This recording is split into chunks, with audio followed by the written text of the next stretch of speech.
में बहुत बड़ा खुलासा हुआ है। जासूसी के आरोप में गिरफ्तार कासिम और हसीन से पूछताछ जारी है। इसी बीच कासिम के भाई हसीन से पूछताछ में बड़ी जानकारी सामने आई है। जानकारी के मुताबिक आईएसआई भारतीय नंबरों का इस्तेमाल कर रही है। कई भारतीय नंबर पाकिस्तान से ऑपरेट हो रहे हैं। ये जानकारी सामने आई है कि गिरफ्तार हसीन ने आईएसआई के एजेंट को भारतीय नंबर मुहैया करवाए। सबसे बड़ी बात यह है कि हनी ट्रैप में फंसाने के लिए नंबरों का इस्तेमाल किया गया था। पाकिस्तान के लिए जासूसी के आरोप में गिरफ्तार कासिम और उसके भाई हसीन को आमने सामने बिठाकर पूछताछ हो रही है। स्पेशल सेल पाकिस्तानी नेटवर्क और पीआईओ को दिए गए सिम कार्ड के बारे में जानकारियां भी इकट्ठा कर रही है। तो जासूसी मामले में ये बहुत बड़ा पर्दाफाश हुआ है। किस तरीके से आईएसआई भारतीय नंबरों का इस्तेमाल कर रही है, ये बड़ा खुलासा हुआ है। और आपको बताएं कि कासिम और उसके भाई से लगातार पूछताछ हो रही है, जिसमें कई चौंकाने वाले खुलासे हो रहे हैं। दीपक बिष्ट हमारे सहयोगी हमारे साथ लाइव मौजूद हैं। दीपक, यहाँ पर जो बहुत बड़ा खुलासा हुआ है कि आईएसआई भारतीय नंबरों का इस्तेमाल कर रही थी, और क्या खुलासे हुए हैं? देखिए, स्पेशल सेल लगातार इन दोनों भाइयों से पूछताछ कर रही है। कासिम और उसका भाई हसीन, इन दोनों की मूवमेंट पाकिस्तान में हुई थी, कई बार पाकिस्तान जा चुके हैं। और कासिम का भाई हसीन, जिसका मोबाइल नंबर सिम कार्ड जो है वो पाकिस्तान गया, और इसलिए पाकिस्तान में बैठकर पीआईओ ने उसका इस्तेमाल किया। तो कहीं ना कहीं आईएसआई के संपर्क में भी वो नंबर रहा। उससे भारत में रहने वाले लोगों को, या चाहे वो आधिकारिक हों कैसे भी हों, उनको हनी ट्रैप में फंसाकर उनसे जानकारियाँ लेना था। और यही अब खुलासा हो रहा है। वहीं साथ ही एक इंटेलिजेंस के ऑफिसर्स नहीं बल्कि कई लोगों को इसमें हनी ट्रैप करने की कोशिश की गई है भारतीय नंबरों से, क्योंकि आईएसआई लगातार वो उन लोगों को ज़्यादा खंगालती है जो भारतीय नंबर होते हैं। और इसीलिए अब ये यहाँ पर इन्वेस्टिगेशन जारी है।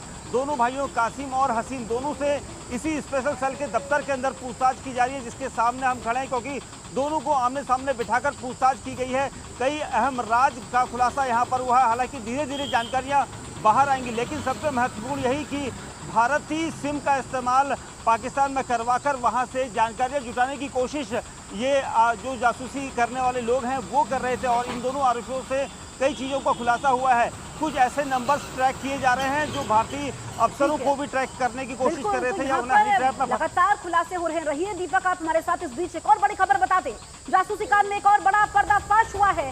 खबर यह है कि डीआरडीओ के अधिकारी को हनी ट्रैप में फंसाने की कोशिश हुई थी। जानकारी मिलने के बाद दिल्ली पुलिस ने डीआरडीओ के अधिकारी से संपर्क किया है।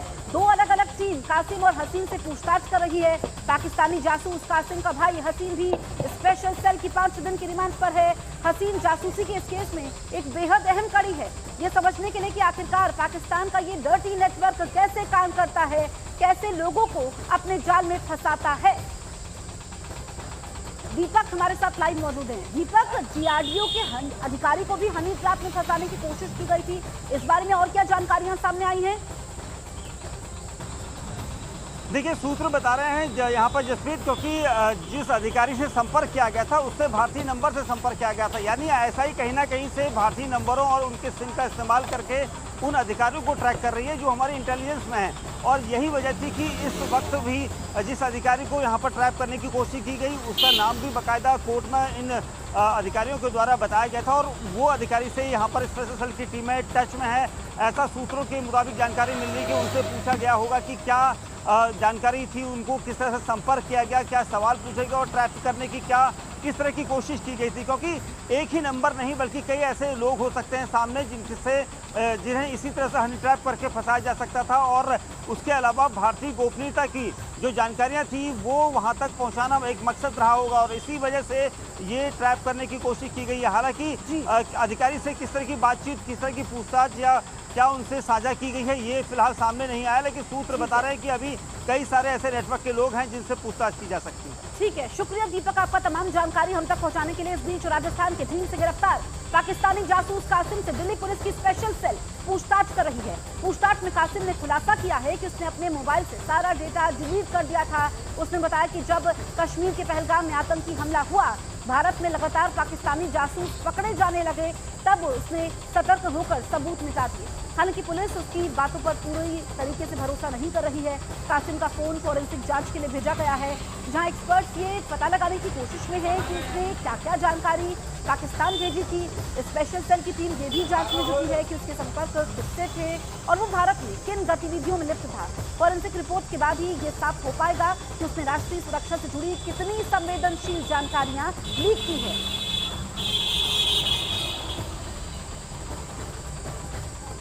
लगता है पाकिस्तान अब जासूसों के भरोसे रह गया है। लगातार देश के कोने कोने से जासूस पकड़े जा रहे हैं। जासूसी के आरोप में गिरफ्तार सुनीता जमखड़े को आज कोर्ट में पेश किया जाएगा।